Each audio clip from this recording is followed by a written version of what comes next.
Let's go. All right. So, does the thing work? All right. Hello, hello. Hello, everyone. So, today we gathered here to me to show you something interesting, something that me is building with an Estonian team from Estonia University and a technological and research company. So I am CryptoHawk, and I'm going to tell you about a highly innovative blockchain tokenization platform that we are building together with Estonian team, with Guardtime company from Tallinn and Tartu, and with Tallinn University of Technology. So these 5 folks are basically stay behind the core vision and core basically architecture and theory behind Alphabill blockchain that is actually a scalable platform that is going to deliver something that is being promised so much already by blockchain technology, but which was difficult to bring to life due to a number of technical, at least some technical issues like scalability.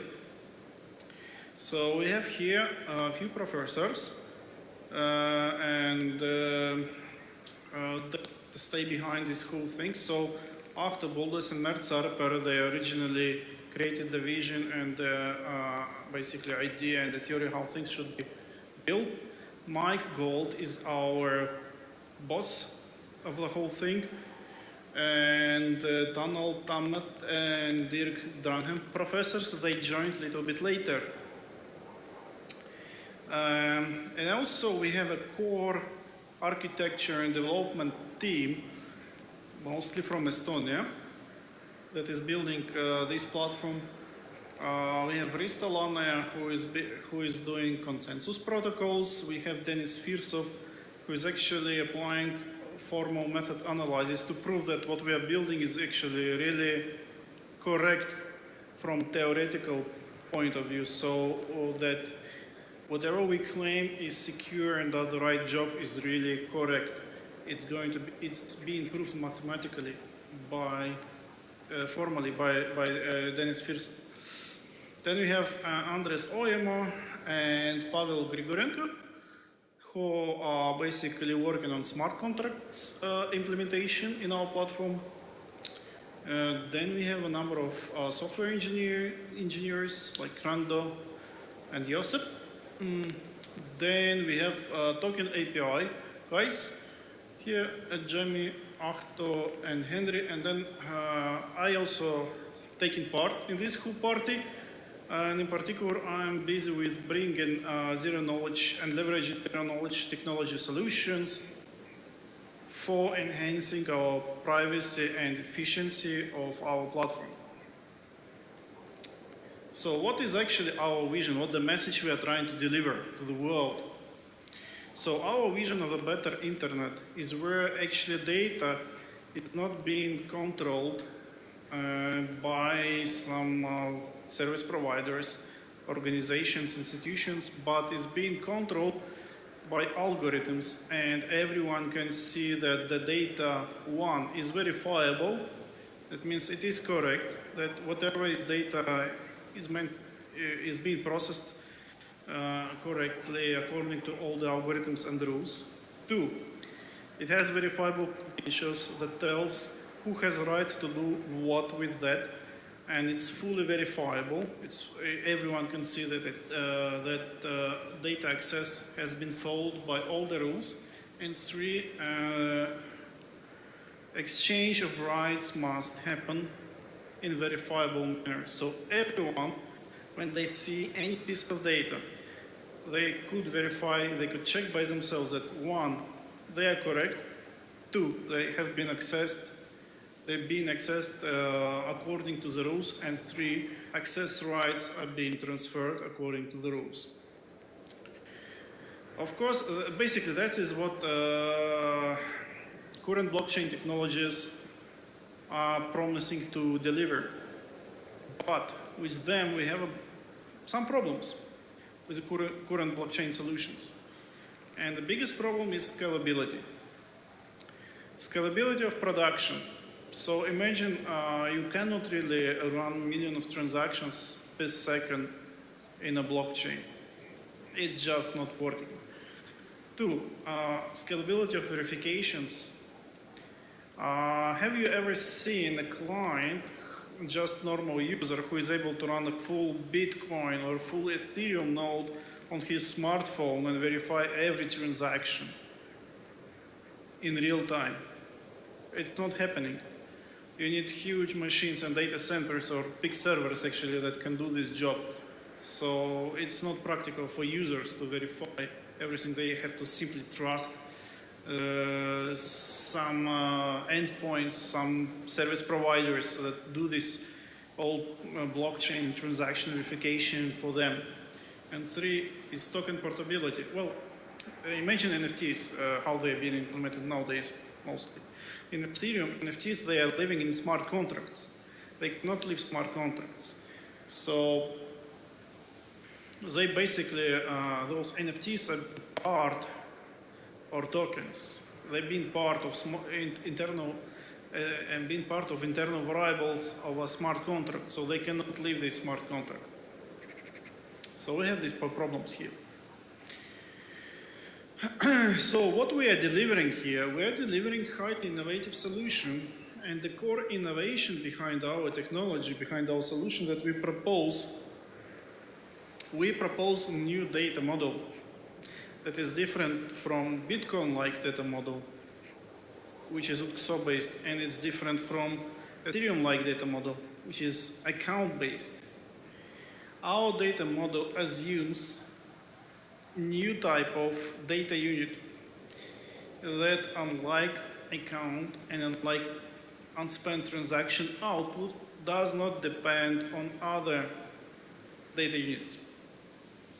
That means that in our system, we reach the property of so-called local verifiability, when you can verify your data point of your interest without even caring about other data points, because the correctness of your data point does not depend on other data points. And it means that whole, let's say, ledger or whole state of the blockchain verification can be parallelized as much as you want. You have more data points, you just bring in more machines that would verify this data process and verify these data points. So that's how we basically reach massive scalability here, and that's how we basically all other innovations, they come out of this core innovation. So another innovation is state tree, so-called state tree recursion, basically, which means basically that every data point history we regard as a ledger of its own. So each data point has its own ledger. All transactions concern only this exact data point, and since it doesn't depend on other data points, it's perfectly fine to organize things like that. So if you have a million data points, you have million ledgers, so million blockchains, basically. And now the question is how to make sure that all these blockchains are unique, so you don't have, let's say, two versions of the same blockchain, so you don't have two versions of the same data point at any given time point. That is, this is being achieved by aggregating states of all these data points at any moment of time with a hash tree and representing all these data points as a single hash. Imagine of size 256 bits, for instance. And now when we need to prove the uniqueness of all these data points, it's just enough to prove uniqueness of a single hash. Because if you have two different versions of the same data point, they're they are unavoidably going to render different versions of hash roots. And that's exactly what is not possible if we have a proof of existence of a single hash root for every moment of time. So single hash root represents state of all data points, aggregates basically state of all data points at any given time point. So, and because of that, we have a new consensus protocol that, unlike other sharding consensus protocols that follow the federated approach, where each shard on which shard basically is running its own consensus, and then they have to somehow interact together and come to global consensus. Here due to this aggregation, we reach finality within one block, and we reach this really quickly, in a matter of few seconds, basically. Then we also consider a new computational model where we can parallelize smart contracts. Smart contracts we can regard as separate agents, and they are talking to each other through so-called certified messaging mechanism. And by certificate, we mean it could be anything. It could be signatures, it could be knowledge proofs of correct operation of smart contracts, or it could be anything else. Anything that certifies correctness of execution or state of some other, or correctness of a message, let's say, or legitimacy of the message that came to smart contract from another smart contract. And then my personal job is to bring zero knowledge capability into Alphabill. And we can do it in practical manner because due to this data model, we can heavily parallelize zero knowledge proof generation and verification. Okay. So, any questions? Cool. Thank you. All right. So let's move forward. Do we have any data if anyone is watching us, actually?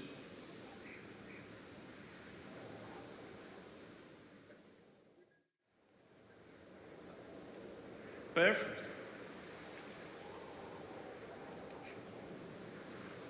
Okay. Nice, nice. I like that. Can they also hear you? So it looks like I'm talking to myself. Oh my God. Sorry for that, folks. This is highly experimental platform. So if you are just looking and seeing strange artifacts, like I'm talking to myself or something, I'm not crazy, okay? I'm talking to my partner, let's say, but you cannot hear him. He is there in the auditorium. All right, let's continue. Let's continue. And please post your questions anytime. Blake, he is going to deliver your question to me and I'm going to answer.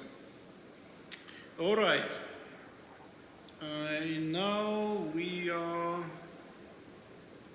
here. Yeah, okay. So basically, because of this first property that I have shown you, that we come up with new data model that allows decomposition.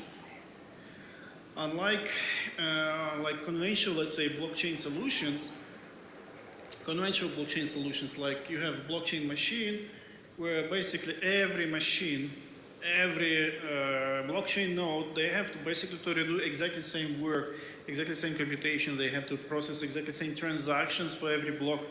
This is lots of waste of resources, computational resources. Of course, it limits scalability, because if you want to process thousands and millions of transactions per block or even per second, you need extremely powerful machine. Why is that? Every data unit, basically, every data point in conventional blockchain data model, they are interlinked with each other. You cannot process them separately. So that's why you cannot parallelize those. So that's why you need powerful machines. So one way of making blockchain throughput higher is simply to use more powerful nodes. Basically, it means raising computational requirements towards full nodes of the blockchain. Of course, this cannot be done infinitely. You cannot scale infinitely with this approach. That's why you need, with our approach, we can do heavy parallelization. So basically, you can split the job in any pieces as much as you want. So you can get as many computational devices processing different transactions in any kind of quantity. So that means that theoretically, we can basically grow our network as much as needed, which would allow any kind of throughput. Okay? Well, a few words about so-called money theory. So the inspiration here is like this. Basically transactions with unspent transaction outputs and accounts, they would require coordination. So why is that? So why, for instance, in unspent transaction, unspent transaction output would depend from other unspent transaction outputs? Why is that happening? Well, imagine you got a Bitcoin, which means basically there is a transaction output where it is, has a unlocking condition telling that it belongs to you, and if you want to spend it, you must provide a signed message proving that you know private key for the public address to which this unspent transaction output is locked to. Fine, but this unspent transaction output was obtained by joining previous transaction outputs. They could be one, they could be more, they could be two, they could be three, and so forth. And those unspent transactions output have been obtained by joining some other unspent transaction outputs. So eventually, in order to verify the latest unspent transaction output, you have to verify all the previous upstream spent transaction outputs, which eventually renders basically need to verify almost the whole chain. Same story with accounts. So basically when you send money from one account to another, that means that at least two accounts are participating in this process. So let's say if I send to Blake, let's say 10 Ethereum, that means that I decrease my account by balance by 10 Ethereum, and Blake's account raises by 10 Ethereum. And then Blake sends to, let's say, Sam or someone else some Ethereum, and then also some kind of balancing happens here. So in order for that guy to verify his balance, he has to verify Blake's balance, and then verify my balance. And I also have a previous history. I received this money from someone else, and then we have to go back and verify that guy balance, and so forth and so on, up to till the genesis. So in this way, we have to verify the whole blockchain eventually. If you just want to verify one account, you verify all chain. Yeah, that's a problem actually here. So, and then if you try to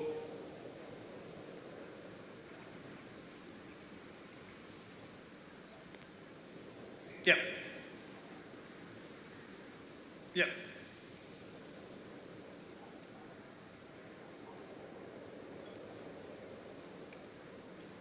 Yeah, and you have to basically have quite a big machine for that. It's to take every coin. You have to run the local database for all the coins in the world, and that's not really scalable. So that's why we have this kind of problem. Of course, you still can try to parallelize these kind of systems based on accounts and UTXO, unspent transaction output models. We are sharding, for instance, but then you have to run some kind of coordination between these shards, because one shard must verify or do something with another shard and so forth. So you have a lot of kind of problems here, coordination problems, for instance, between different data units. So that's why we have this fundamental scalability problem in this kind of blockchains. They do not have so-called local verifiability. When you want to verify one account, you have to verify all accounts. That's not scalable. So in our situation, we don't need that. Each bill lives in its own place. They are independent. So basically, bill is basically why we call it bill. It's by analogy with the physical monetary bills like bucks, euros, any kind of paper money if you want. So when you transact paper money, they don't change their value. They only change the bearer. In order to verify one banknote, you don't need to verify all other banknotes in the world. So they are fully independent. So this is a historical name if you want. So some people like it, some people not. But basically, bill is a data unit, is a so-called serialized monetary unit, but not necessarily. It's in general can be any kind of serialized data unit that is fully independent from others. So in order to verify integrity or correctness of this unit, you just need to track back its own history. You never need to check other units here. So if we're talking about the money system implementation, we regard bills as serialized monetary units of invariant value. So the value never changes. The only thing that changed in this kind of bill is the ownership. That's it.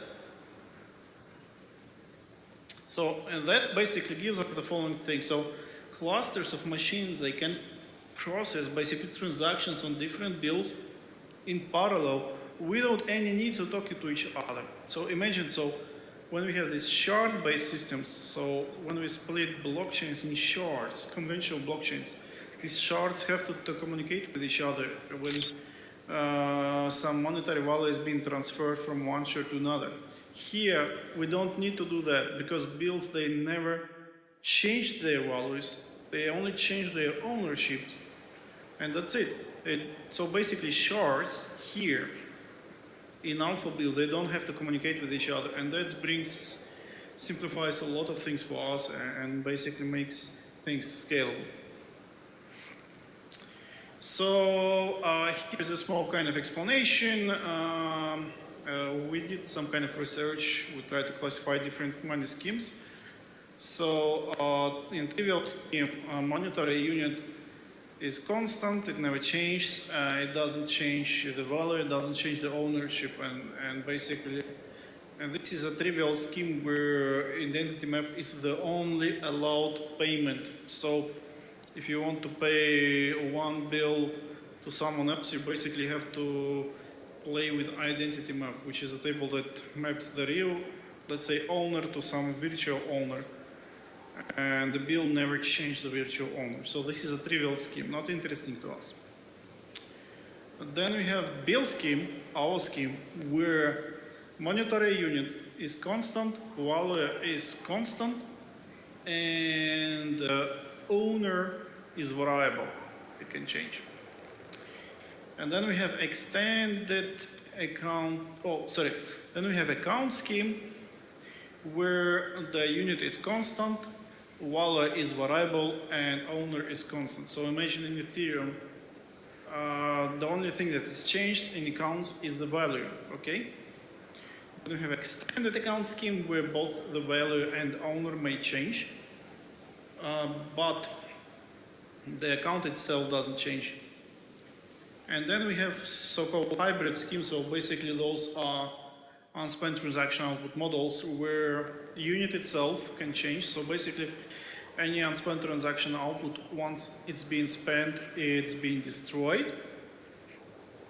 The value changes and the bearer changes. So, and we have basically approved that only bill scheme based data model is scalable because only in that scheme bills or data units, they do not depend from each other. So, okay. few words about state tree. So state tree is a hash tree. In particular, we use in Alphabill so-called count-certified Anderson-Velsky-Landis self-balancing binary search tree, which basically means that the serial number or ID of the bill defines its position in the tree. So by knowing the ID, you can always find this particular bill. You can find a particular vertex in the tree that corresponds to your bill. So basic, and also we regard smart contracts also as a kind of special type of tokens, if you want, or a special type of bills that we also place in this tree. So smart contracts and bills, they could be found on this tree based on their unique ID.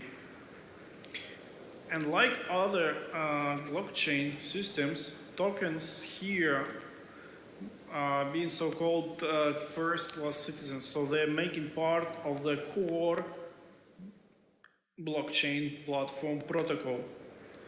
They're not being implemented as a part of a smart contract. They're being defined as the core unit of the protocol.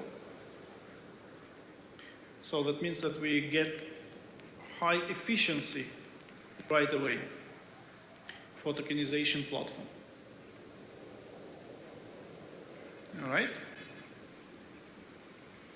So just a small comparison between Ethereum and Alphabill, because some people may say, hey, Alphabill looks like basically a count-based system, in the sense that you have data units for which we're just changing some value.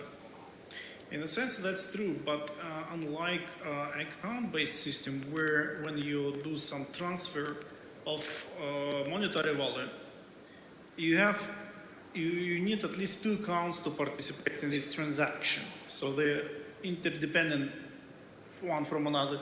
In bill-based system, you don't have that. In bill-based system, you simply change the value, which means the ownership in particularly, if we talk about money. We change the value of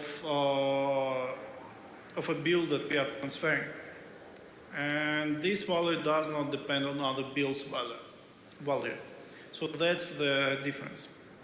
And that's why we get this independence, local verifiability, and hence scalability. Okay? All right?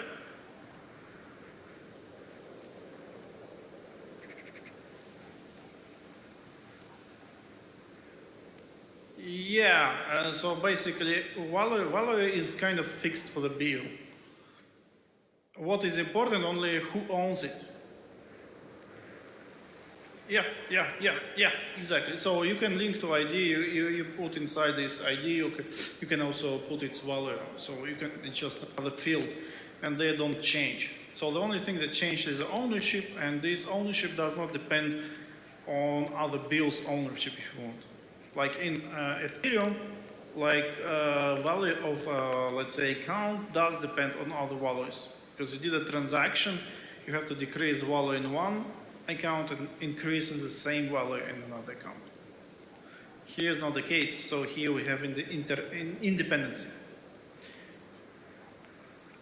Okay? Yeah, that's a smart idea.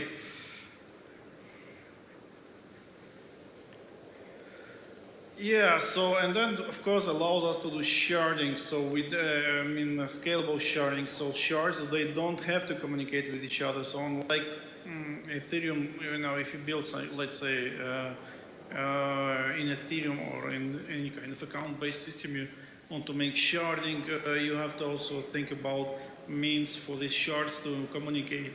Here, shards don't have to communicate at all. They don't have anything to transfer between each other, no data. They don't have to coordinate this work. Okay? So, a few words about state tree recursion, as I already mentioned. So, this is aggregation tree at different time points. It has hash roots. Basically, a hash root of aggregation tree, it represents the state of all its nodes. Basically, all the bills that have been aggregated by this tree, they are represented by single hash root, whose size is a few hundred bits, if you want. So, for instance, 256 bits, if we take standard. So, proving unicity of this hash root is much easier than proving unicity of all millions of independent bills. So each bill here basically is a blockchain in itself. For instance, you see these blue dots. These blue dots is actually being state of the bill at every given time point, and it's being hash linked to its previous states. So it's basically blockchain that contains a single bill state. And this blockchain is being anchored via hash pass between the hash root and its own representation in this tree.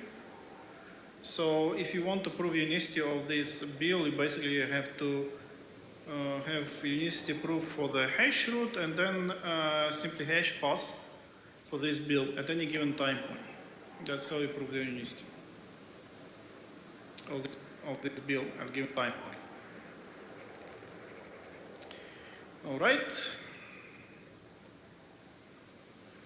So, and of course, also it means that, yeah, you can, since the state of this bill is hash linked to its previous states, so you can always get the full history verification of this bill.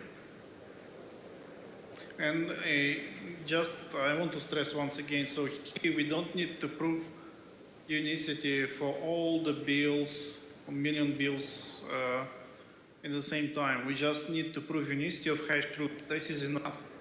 And then proving unicity for each bill means that every machine that is interested in this bill just need to extract the hash pass from the hash root for which we have unicity proof to that bill. And this hash pass clearly is unique. So that's how you get unicity proof for each particular bill, without needing actually to run a consensus for every bill's unicity proof. Okay?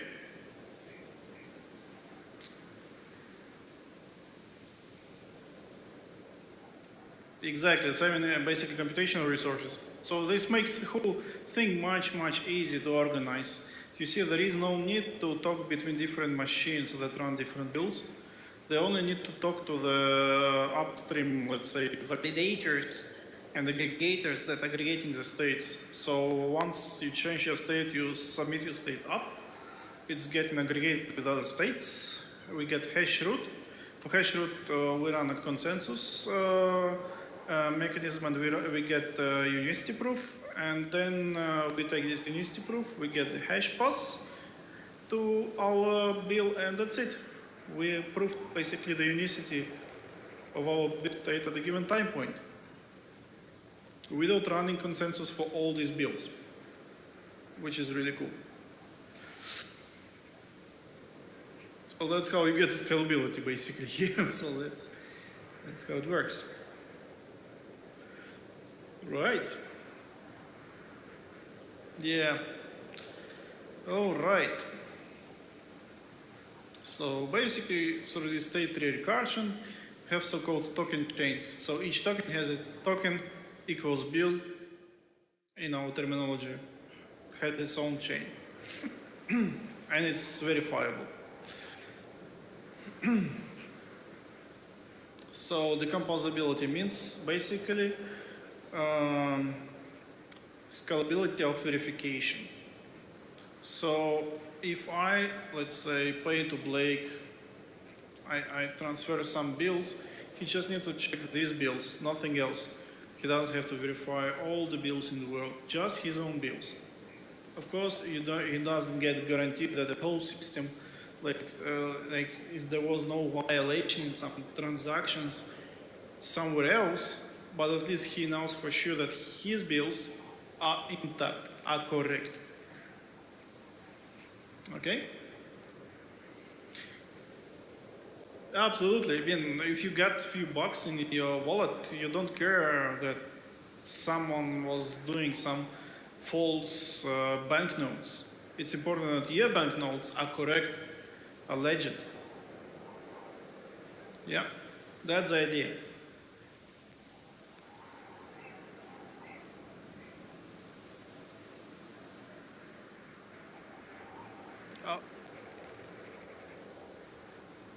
Yeah, well, basically, if, well, when you ideally, sorry, can people hear if I stay here?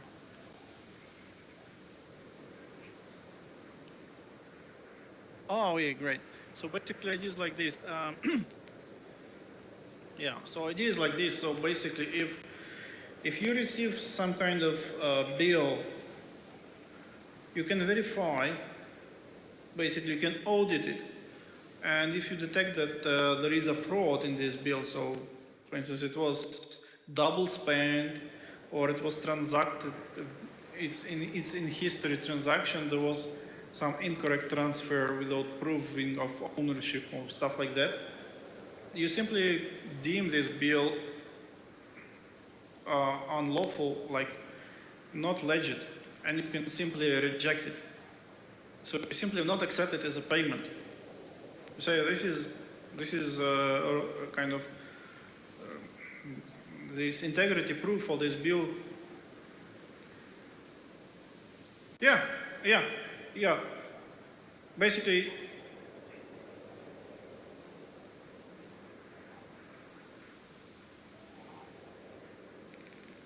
yeah.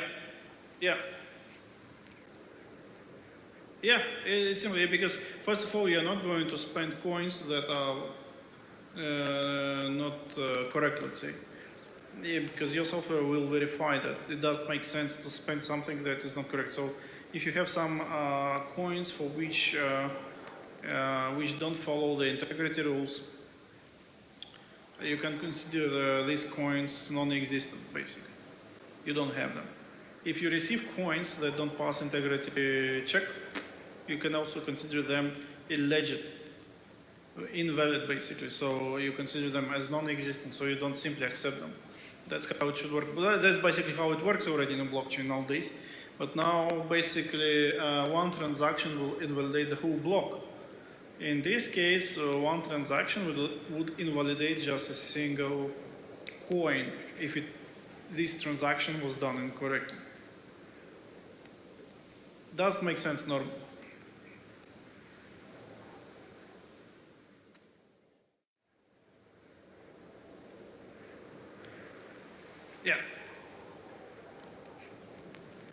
Yeah, absolutely. So basically the idea is like this. So here we kind of relaxed a little bit security requirements in the sense that we don't require that the whole system, the whole world would be correct. The whole world, all the tokens in the world would pass the integrity check.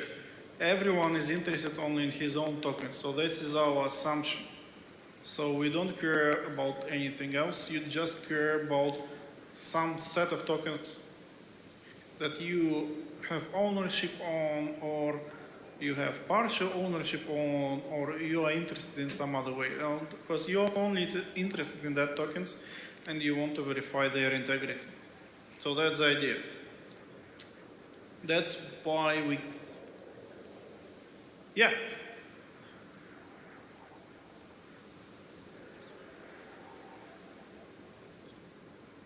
Yeah.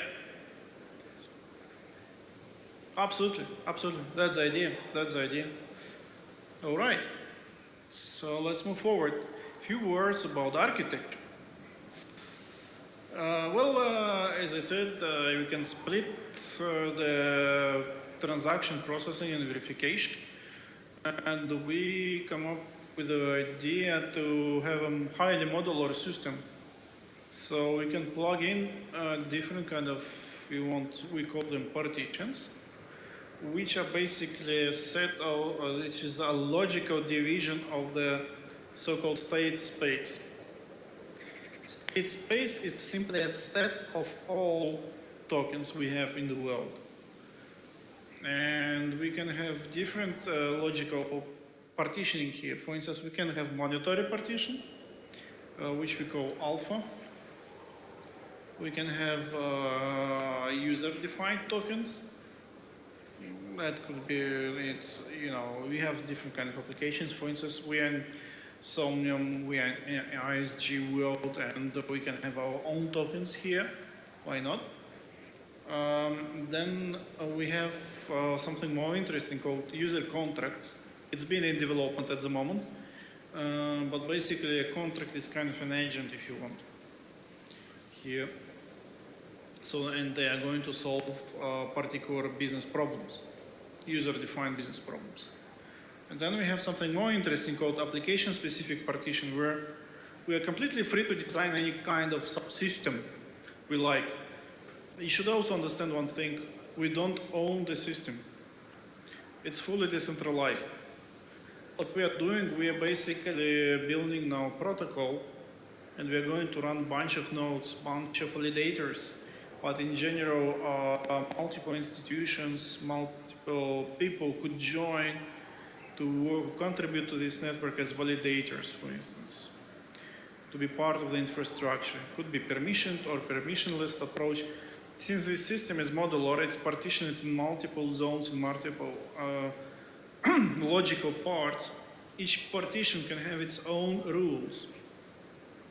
Transaction rules, participation rules, consensus mechanisms, if you want, data structures, all kind of things.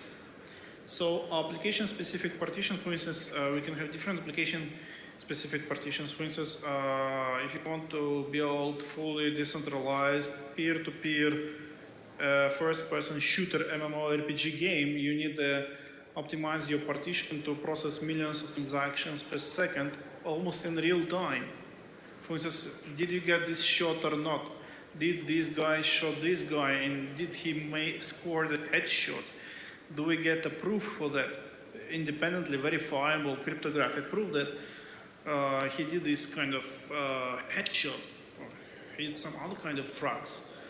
So all kind of stuff like that you can for different kind of applications, you can build different kind of partitions.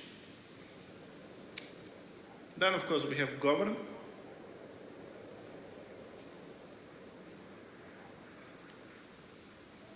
Yeah, for instance, yeah, absolutely. So there are kind of many ideas.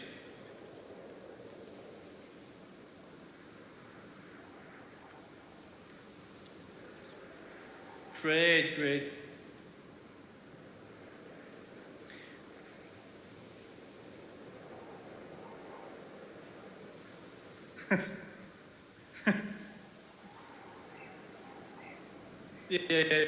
Yeah, absolutely. I'm going to come to that part too, to roll-ups as well. All right. So more people in VR world, that's nice. So we have more participants, and then some people on streaming channels. That's great. And now this is going to be saved for. Yeah, okay. Check it. No questions?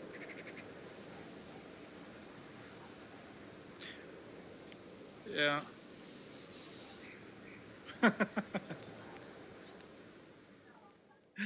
Thank you, man.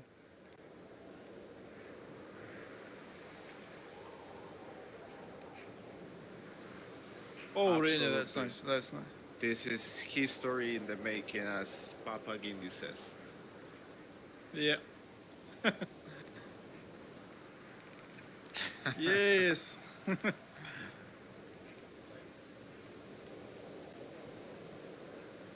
Okay, I'm gonna take a look. Yeah, could you bring the fox here, please? All right, let's move on. Okay, okay. They're coming?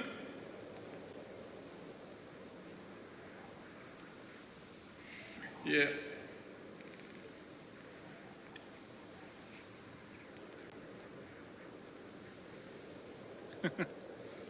Okay, great, great.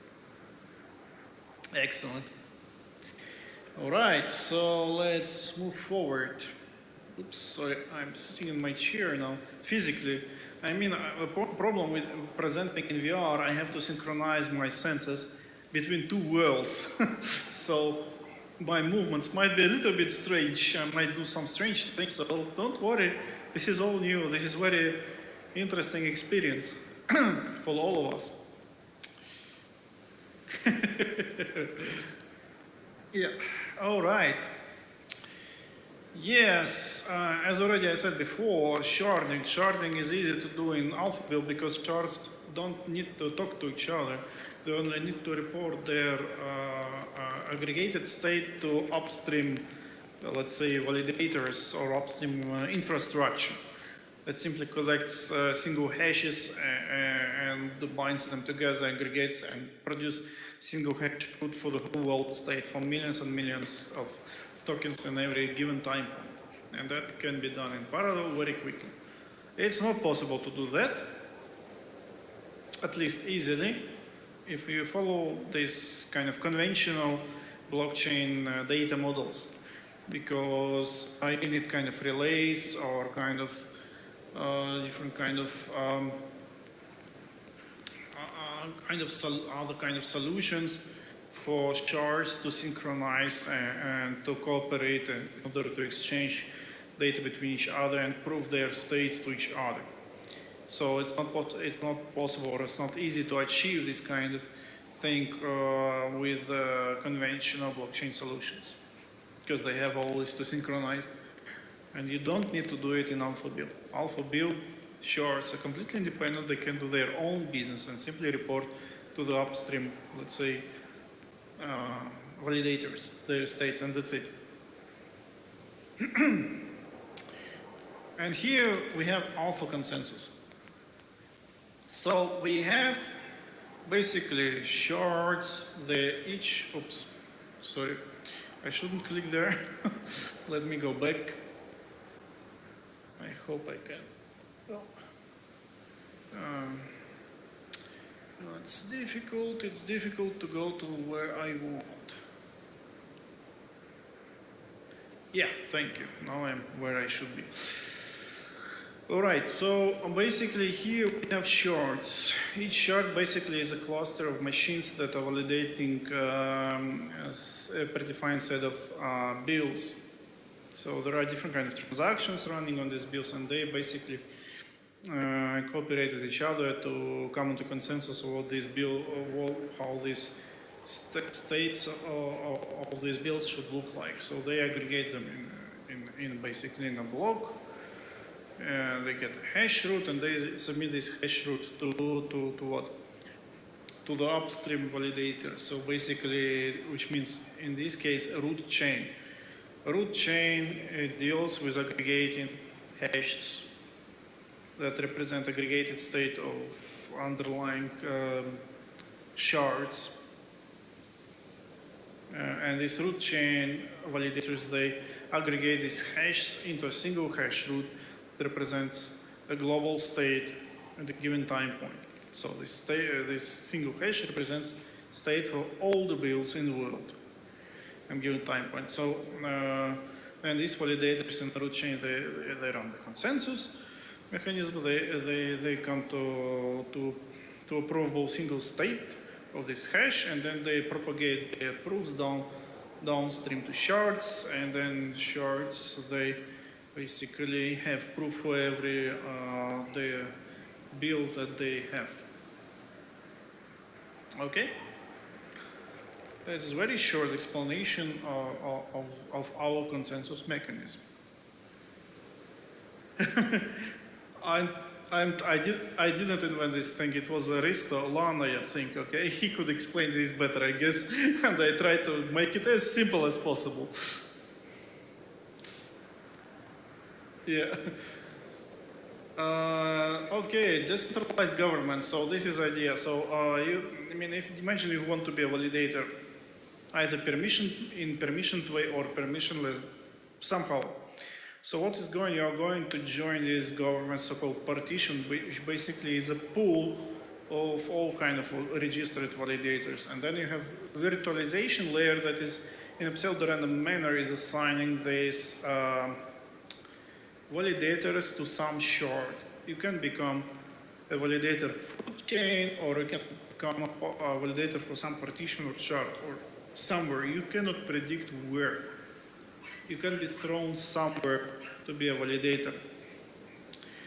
And this kind of distribution of validators, assigning them to different shards and partitions, happen by follows two rules: equalization and stabilization.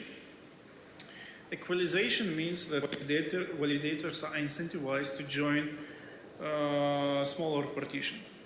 By that I mean least populated partitions. So basically we try to keep this, the validators per size, per builds in equal manner for all the shards in the system. And we also follow the stabilization rule. So existing validators are incentivized to continue their participation, so they don't leave the system. Okay?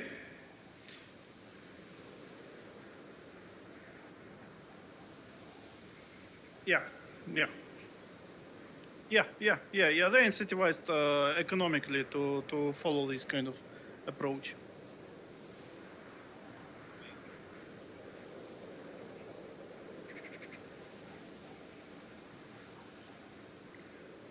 Yeah. Of course, machine. You cannot do it individually. Well, if you want, you can, but I mean, if you are super genius, normally machine is doing. Your machine is doing that. So that's the idea. Machine is doing that kind of. Yeah.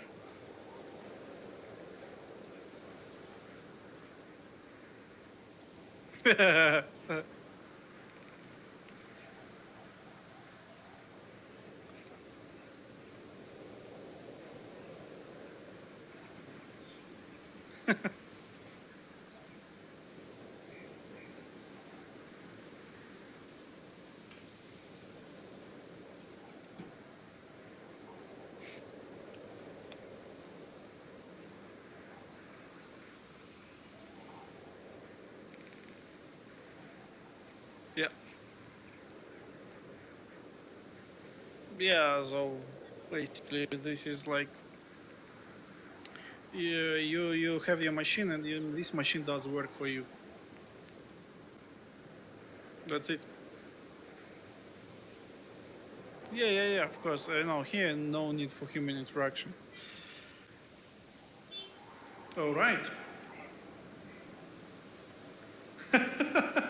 Okay. I hope we don't reach that stage.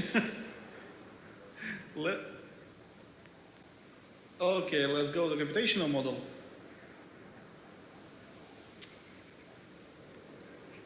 Oh yeah, that's about smart contracts. So our idea is like this. So we regard smart contract as an agent. Let's say people. Those are also agents. They can prove their ownership of tokens when they want to spend them by generating digital signatures. Contracts, smart contracts, they don't have digital signatures. They cannot produce digital signatures because they don't have private keys. Those are basically algorithms with the states that live in the network. So in order to spend coins, they have to provide proof of their correct operation, or they have to provide some kind of proof that everything is right.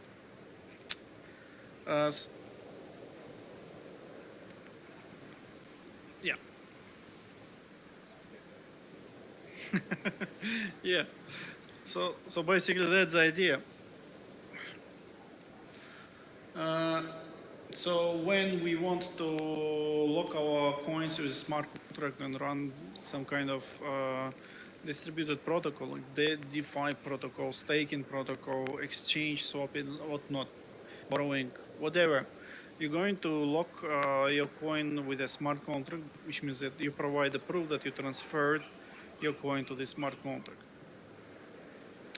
And by that I mean that we have in this coin, in this bill, we have let's say a predicate, which is a locking condition telling that, okay, this coin has been locked to this smart contract. Then smart contract does its job, and when it sends coin to someone else, it basically provides proof that this coin now can be unlocked by this, let's say, specific guy, if he provides unlocking condition proof. And that's how coin can be unlocked and redeemed if you want. So that's how it works.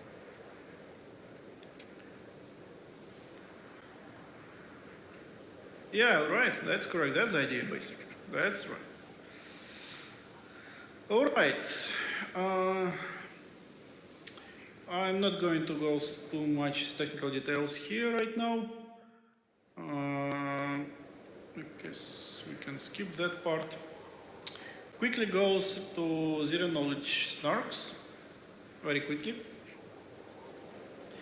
Basically, the idea starts from ZK rollups. So basically, ZK rollup is actually in conventional blockchain solutions. This is a scalability solution, if you want. So you run basically a lot of transactions off chain, which means lots of transactions being submitted to a data center that processes them efficiently, aggregates them, packs them in batches, or that's why it's called a roll-up, so it produces so-called roll-ups if you want. And then there are two approaches here. So we have also optimistic roll-ups, where we simply need to trust the operator or aggregator or validator of this roll-up infrastructure that it does the right job. And when the funds travel between from a roll-up back to the main chain, we have so-called cooldown period of usually 2 weeks or so. So that during these 2 weeks, a whistleblower will manage to check transactions that have been executed within the roll-up off-chain and find some errors. If no error was found, or if whistleblower didn't do his job right, these funds that came to the mainnet are going to be unlocked and continue living, even though there could be some kind of problems, some kind of incorrect transactions happening in the rollup, in optimistic rollup. Then we have zero knowledge based rollup, where idea of zero knowledge proof is actually the following. So I'm proving that I know something without revealing that something. In other words, I'm proving that I did the computation right without revealing that computation, or without revealing the initial data. And it has two actually types of benefits. One, you're reaching some privacy, you're hiding the initial data and computation that you did on this data. You just provide the result and prove that this result was computed right without really revealing the computation itself and initial data. And the second direct outcome of this is that you get huge scalability for verification. So imagine you have a terabyte of data, specific data. And I'm providing you a proof that I know this terabyte. I have this terabyte stored on the machine without revealing this terabyte. Instead, I provide you extremely short proof for few kilobytes that I do store this terabyte of data. So in this way, we reach scalability. We hide computation, we hide initial data. In this way, we reach one, privacy, two, scalability, if the initial data and computation is huge. So that's the idea of zero knowledge proof. And if zero knowledge proof we apply in rollups, so then the rollup we don't need cooldown period of 2 weeks, for instance, to extract some value from a rollup into mainnet, because rollup provides periodically proofs of its correct state, which means that all computations that happen in the rollup were correct. And the proof takes few kilobytes. It can be easily verified by a smart contract on the main chain. So that's the only thing you have on the main chain. You have a digest of correct state at any given time point, and then a short proof that this digest of a correct state corresponds to the correct computation. So basically, if you want to prove that you own this, let's say, money on rollup, you just reference the zero knowledge proof that lives on mainnet and provide some witness proving that, let's say, your particular data point makes part of or is connected to, is basically makes part of this hidden data with this public digest. So that's the idea for this kind of roll-up system. Roll-ups, of course, have a problem. They basically have the same problem as a standard blockchain. It's difficult, or it's basically impossible almost to parallelize proof generation, because you cannot parallelize the kind of transaction processing, because due to the data model that is being used in conventional data blockchains, all the data points, they are interlinked, and you have to process them all of them at once. So you cannot parallelize this processing. Else you cannot generate parallelize the proof generation. So that's why we come with Alphabill solution, where we can process every bill in parallel, and then we can generate zero-knowledge proof for each bill in parallel. So that means that theoretically at least, and I guess in practice, we can achieve extremely high throughput in zero-knowledge proof generation for bills.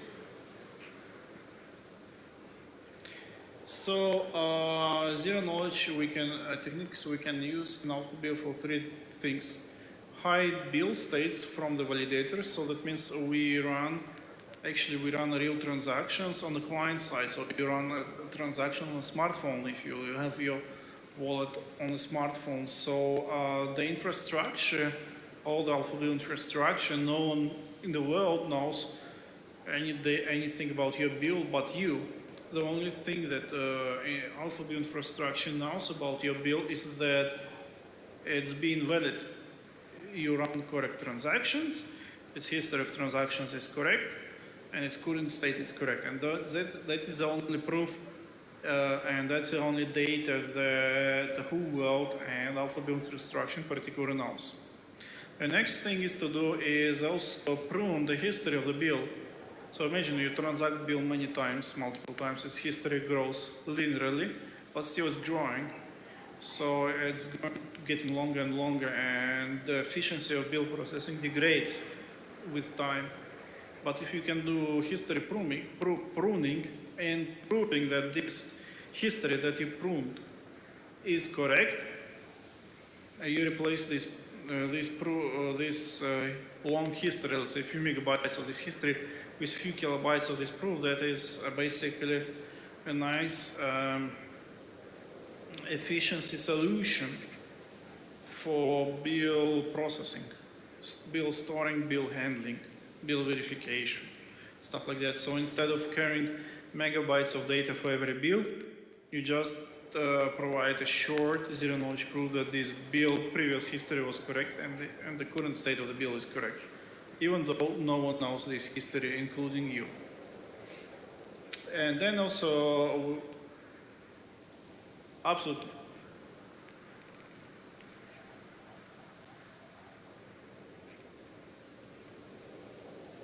Yeah. Absolutely. Yeah, that's the idea. And the third thing is actually technical proof that your bill didn't change, let's say, its state at a given time frame. For instance, during 1 year, your bill didn't move anywhere.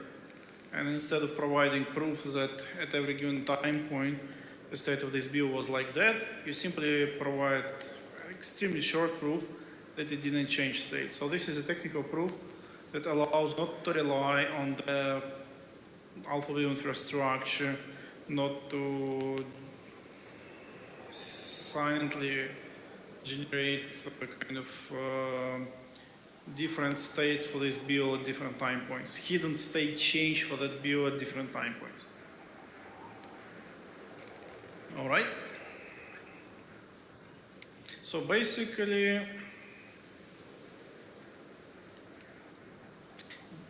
generation validation of zero-knowledge proofs can be part of transaction execution and validation. And unlike zero-knowledge rollups, in Alphabill, zero-knowledge proofs can be generated and verified for each bill independently. And basically we can reach infinite scalability theoretically. So basically benefit for Alphabill blockchain system is that it increases greatly efficiency and enhances transaction privacy. All right. Few words about applications, and I guess we're done. Are you still with me? How do you feel?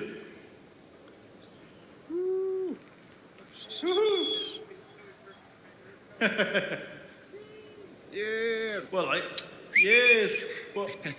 Well, I say something actually. Why I'm telling you all this? Why I'm telling you it in Somnium? Because I believe that this platform could be liberation Somnium.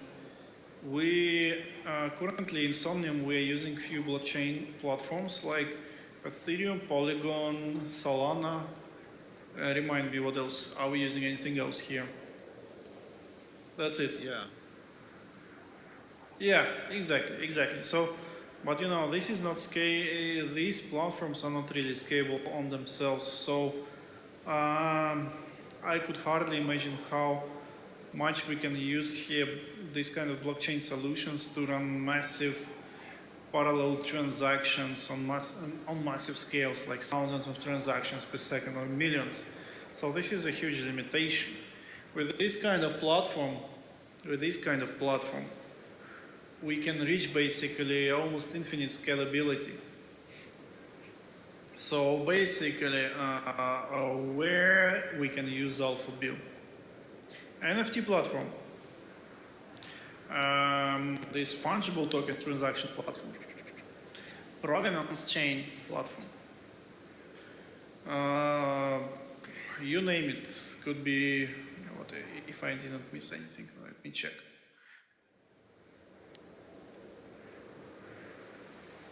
Yeah.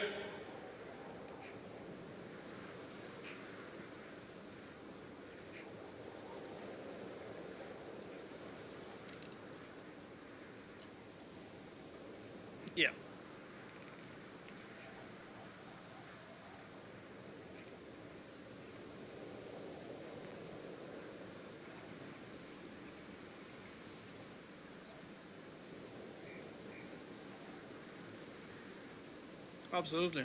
Absolutely. Yeah, and especially well now just quickly noticing that there are many game solutions. So eventually they eventually come to this. They have to move all their NFT transactions off chain because simply blockchain is either too expensive to process transactions, or it's also slow, or both actually. So with this kind of platform, we can achieve scalability. No game has to generate their own off-chain transaction platform, which gamers, basically users, have trust. They don't have to trust anything because they can verify everything by themselves and quite efficiently.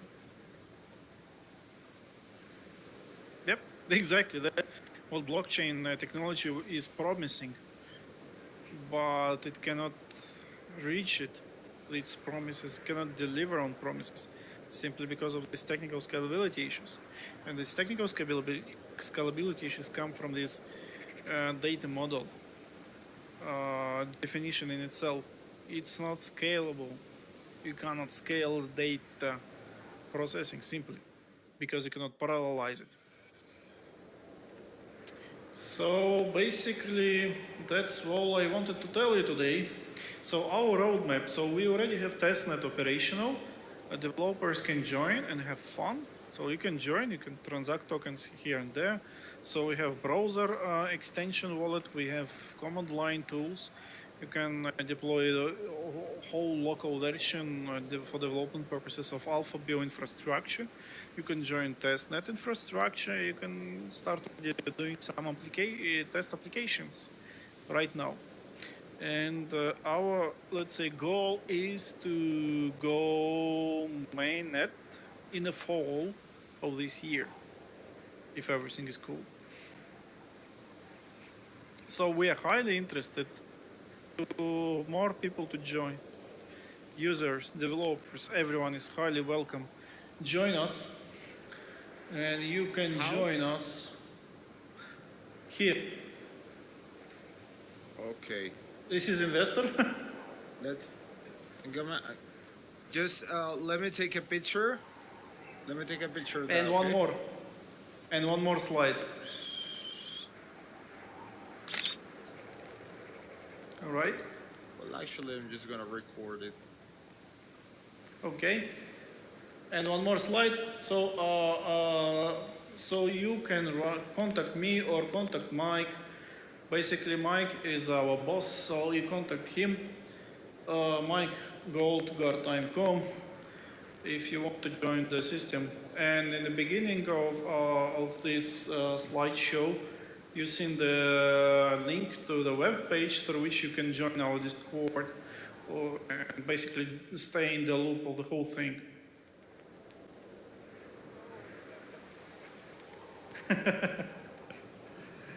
Yes.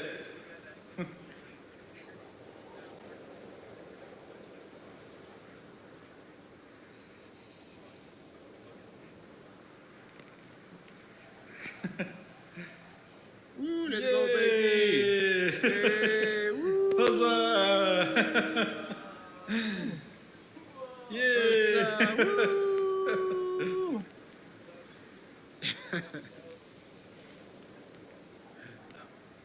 Thank you. Thank you.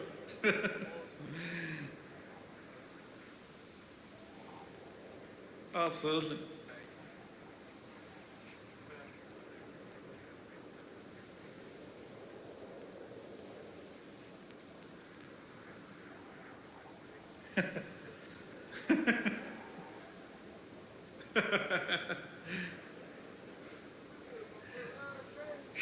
Let's go! Yay!